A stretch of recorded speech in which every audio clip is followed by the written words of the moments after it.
Página de abertura. Do livro Pão Nosso, psicografada por Francisco Cândido Xavier, pelo Espírito Emmanuel. Número da mensagem 143. Título: Não tiranizes. E com muitas parábolas semelhantes lhes dirigia a palavra segundo o que podiam compreender. Marcos 4:33. Na difusão dos ensinamentos evangélicos, de quando em quando encontramos pregadores rigorosos e exigentes. Semelhante anomalia não se verifica apenas no quadro geral do serviço. Na esfera particular, não raro, surgem amigos severos e fervorosos que reclamam desesperadamente a sintonia dos afeiçoados com os princípios religiosos que abraçaram. Discussões acerbas se levantam, tocando a azedia venenosa. Belas expressões afetivas são abaladas nos fundamentos por ofensas indébitas. Contudo, se o discípulo permanece realmente possuído pelo propósito de união com o Mestre, tal atitude é fácil de corrigir. O Senhor somente ensinava aos que o ouviam, segundo o que podiam compreender. Aos apóstolos conferiu instruções de elevado valor simbólico, enquanto que à multidão transmitiu verdades fundamentais através de contos simples. A conversação dele diferia de conformidade com as necessidades espirituais daqueles que o rodeavam. Jamais violentou a posição natural de ninguém. Se estás em serviço do Senhor, considera os imperativos da iluminação, porque o mundo precisa de servidores cristãos e não de tiranos doutrinários. Emmanuel. E agora, a palestra. Olá, companheiras e companheiros do Grupo Espírita Francisco de Assis. Hoje, damos continuidade ao estudo do Livro dos Espíritos. Essa obra é dividida em 4 partes. A segunda dessas partes é dedicada aos Espíritos. Estamos nela, no capítulo 2, Encarnação dos Espíritos. Esse capítulo tem 3 seções. A primeira, Finalidade da Encarnação, que é o estudo de por que nós encarnamos, já foi abordada nos estudos anteriores e também já iniciamos e praticamente terminamos o estudo da segunda seção, da alma.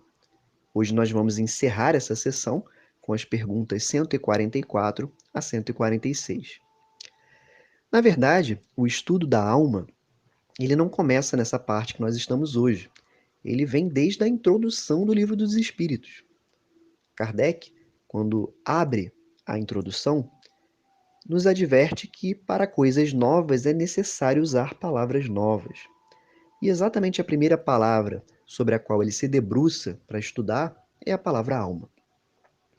Kardec identifica 3 sentidos diferentes para essa palavra. O princípio material, a ideia de alguma coisa que dá vida à matéria. O segundo, o princípio da inteligência, que para muitas pessoas era recolhido do universo e devolvido no final da vida. E o terceiro, a individualidade. E é com esse princípio que a doutrina espírita se identifica. Para nós, a alma é a nossa individualidade, é a nossa essência. E ela contém também a inteligência, como um atributo dessa individualidade.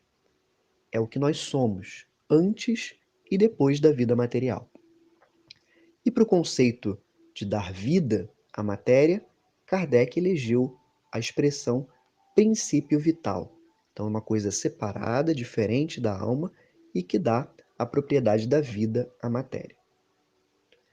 Bem, na verdade, se nós pararmos para pensar, a ideia de alma, e não só de alma, mas de muitas palavras, é um pouco confusa para nós humanos. São várias filosofias, várias religiões, várias ideias diferentes entre si, que muitas vezes se confundem e fazem com que a gente não se entenda quando a gente conversa sobre esses temas. Na pergunta 28, Kardec, por exemplo, faz um questionamento se as palavras não deveriam mudar para um certo conceito. E os espíritos respondem: as palavras pouco nos importam. Cabe a vós formular a vossa linguagem, de maneira a vos entenderdes. Vossas disputas provêm quase sempre de não vos entenderdes sobre as palavras, porque a vossa linguagem é incompleta para as coisas que não vos tocam os sentidos. Esse esclarecimento dos espíritos é muito interessante. A linguagem espiritual é o pensamento, então os espíritos não precisam de palavras. Esse é um problema nosso, encarnados, e muitas vezes essa confusão é por culpa nossa mesmo, que não conseguimos nos entender, não conseguimos definir palavras, estabelecer as bases sobre as quais nós iremos conversar. Então ele diz que é muito importante que a gente esclareça sobre isso. E na palavra alma, por mais que ela tenha sido definida por Kardec, ela existe em tantas filosofias, em tantas ideias, que muitas vezes nós espíritas precisamos dialogar com conceitos diferentes. Então, em boa parte dessa segunda sessão, notadamente nas últimas questões que nós temos estudado aqui no Grupo Espírita Francisco de Assis, nós vimos isso. Por exemplo, na questão 138, abordada no estudo anterior, Kardec pergunta o que pensar da opinião das pessoas que consideram a alma o princípio da vida material, ou seja, confundem aqueles dois princípios iniciais que ele abordou lá na introdução. E o Espírito responde: simples questão de palavras com a qual nada temos, começai por vos entenderdes. Portanto, o encerramento dessa sessão, no capítulo 2, vai basicamente tratar de nos entender sobre aquilo que muitas vezes conversamos e usamos as mesmas palavras e não sabemos do que estamos falando.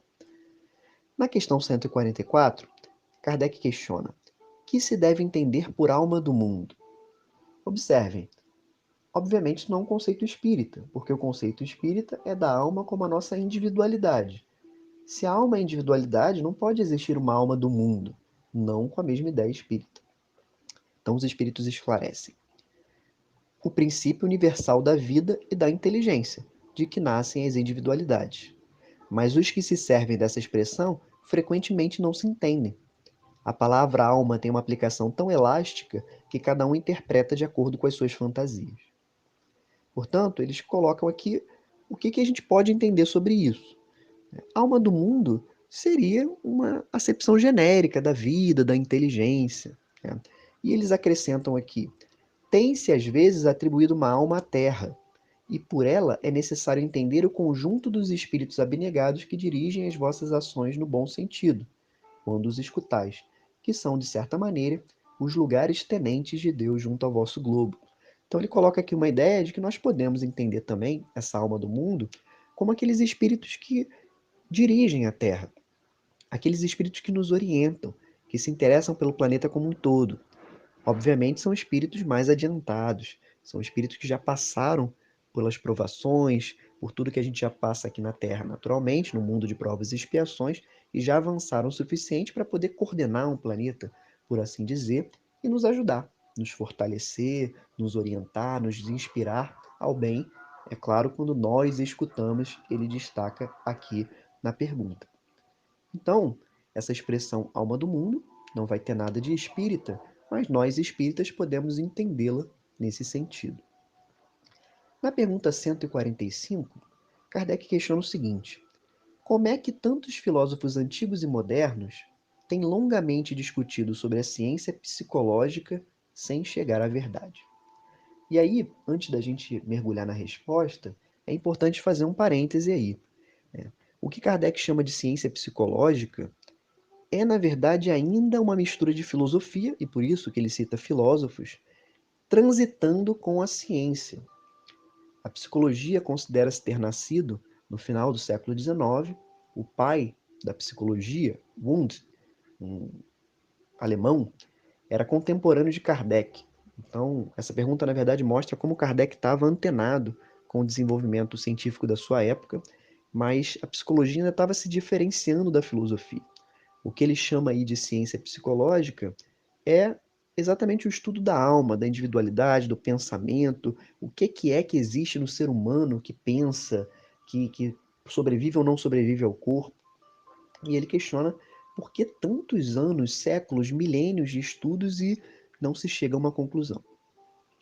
Os espíritos dão uma resposta muito iluminadora, porque dá um panorama geral do que é a própria doutrina espírita. Eles dizem o seguinte: esses homens eram os precursores da doutrina espírita eterna e prepararam o caminho. Eram homens e puderam enganar-se, porque tomaram pela luz as suas próprias ideias. Mas os seus mesmos erros, através dos prós e contras de suas doutrinas, servem para evidenciar a verdade. Aliás, entre esses erros se encontram grandes verdades, que um estudo comparativo vos fará compreender. Portanto, Kardec observou a questão talvez de um ponto de vista muito objetivo. Olha, não teve uma conclusão, e a gente tem ideias muito diferentes entre si.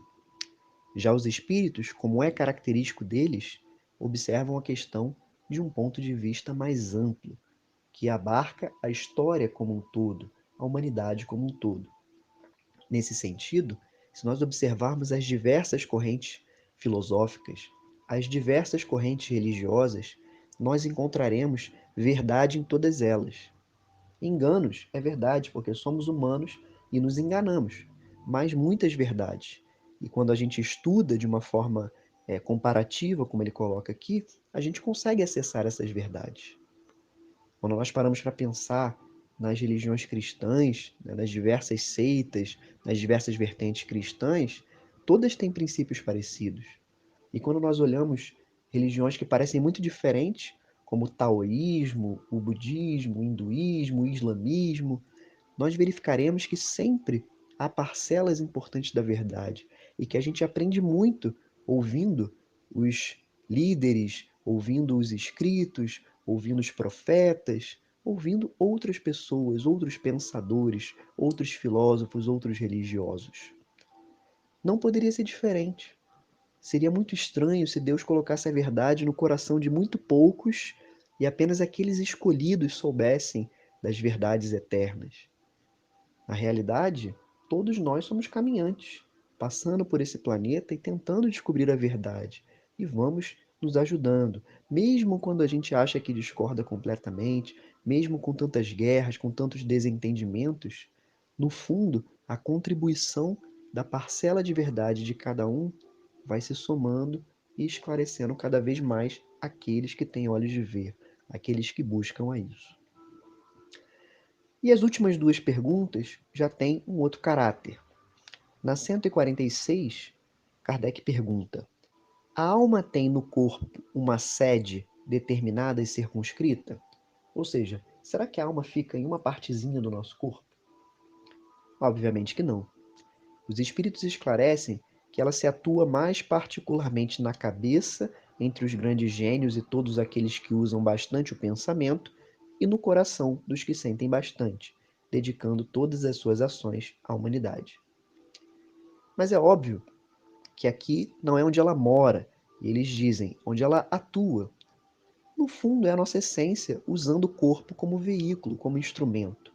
A alma, como já discutimos em questão anterior, ela transborda o próprio corpo.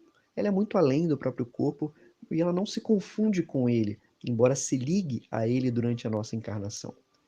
Então, quando ele diz que a alma se situa particularmente na cabeça, ou atua mais particularmente na cabeça, ele quer dizer que é da alma a responsabilidade pelos nossos pensamentos. Nós atribuímos ao cérebro, mas no fundo é a alma que pensa. O cérebro é apenas um veículo desse pensamento. E da mesma maneira o coração. Hoje a medicina trabalha em corações artificiais. Será que uma pessoa que tem um coração artificial não pode sentir? Não pode sentir a própria alma?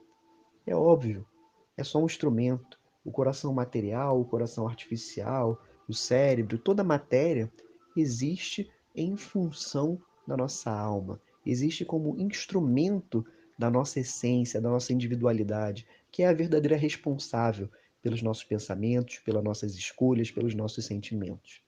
Nós precisamos lidar com o corpo, mas ele é o nosso veículo e não o nosso dono. E essa pergunta é complementada pela 146A, um desdobramento, portanto, da questão anterior. Que pensar da opinião dos que situam a alma num centro vital, ou seja, num órgão vital, numa parte do corpo que está ligada à vida material?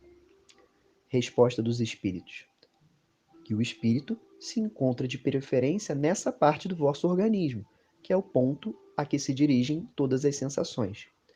Os que a situam naquilo que consideram como centro de vitalidade a confundem com o princípio vital.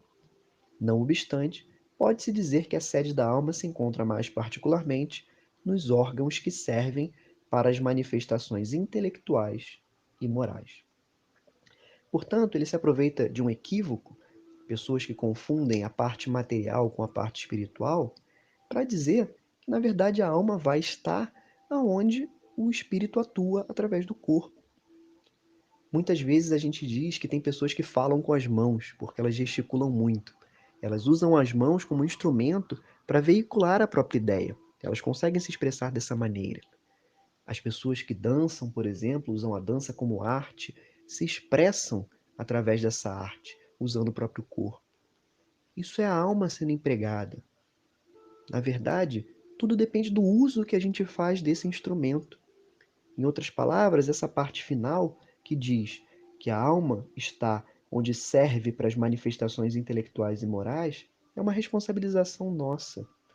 Nós usamos o nosso corpo, nós usamos a nossa inteligência, nós usamos as nossas escolhas para verificar quem nós somos. No fundo, nós somos aquilo que nós pensamos, aquilo que nós escolhemos e, sobretudo, aquilo que nós agimos. O estudo da alma deve ser um incentivo para a nossa reflexão interior. Deve ser pensar: quem eu sou? Se eu estou encarnado aqui, se me foi dado um corpo e se existe dentro de mim uma essência que sobrevive a esse corpo, o que é ela?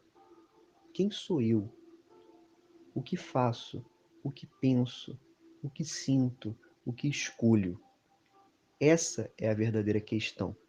E é para ela que converge toda a doutrina espírita, para sermos pessoas melhores, mais conscientes do nosso papel, para que tenhamos o nosso lugar aqui no mundo esclarecido por essa doutrina tão iluminadora da nossa existência. Muito obrigado a todos. Continuamos o nosso estudo numa próxima oportunidade. Graças a Deus.